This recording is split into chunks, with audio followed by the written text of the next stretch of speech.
سلام، خوش اومدید به این ویدیو. تو این ویدیو اومدیم بهتون آموزش دانلود فیلتر اشکن ویتوره یا بدیم. خب این فیلتر اشکن ویتوره، بریم آموزش دانلودش رو ببینیم. وارد گوگل میشیم، یه صفحه باز میکنیم. این هم که میبینید دستیار من آموزش رو توی کانالم گذاشتم، حتما برید ببینید. خب اینجا بنویسیم وی نه ببخشید، به انگلیسی نویسیم وی تو خودش پیدا کرد. وارد وایسید من نه بله همینه، الان نشونتون میدم یه دقیقه. وارد اینجا میشید و گزینه مورد نظر رو دانلود میکنید که الان بهتون میگم. دوباره قلم رو بیارم. خب این هم قلم بیاد بالا. الان اینترنت ضعیفه، واقعا متاسفم واسه این تاخیر.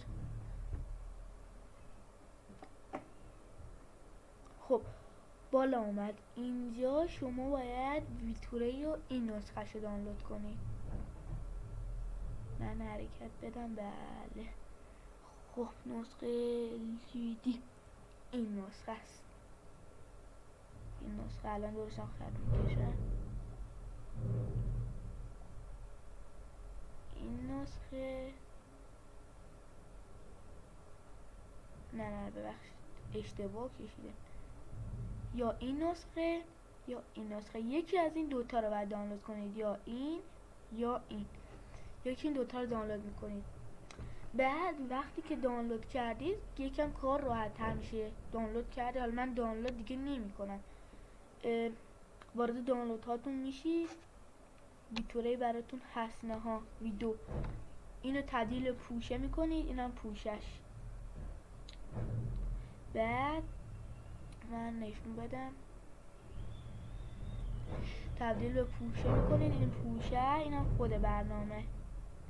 خب بعد وارد پوشه اولین بار میشید، اینو میزنید، اینم خود برنامه.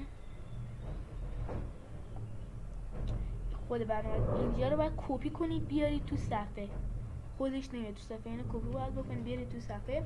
و طرز کارش حالا بهتون میگم. روش میزنیم، نگاه کنید این شکلیه، چینیه. حالا من انگلیسی کردنش رو توی ویدیو دیگه میگم، ولی اینجوریه که این VPN پروکسیشه که بعد ازش استفاده کنیم. دوره این که خط کشیدم، بعدم کشیدم، دوباره بکشم. باید روی این کلیک کنید، فقط روی این کلیک کنید، روی این خط روی این کلیک کنید، بقیه‌اش رو کاری نداشته باشید. روی این که کلیک کنید آبی میشه.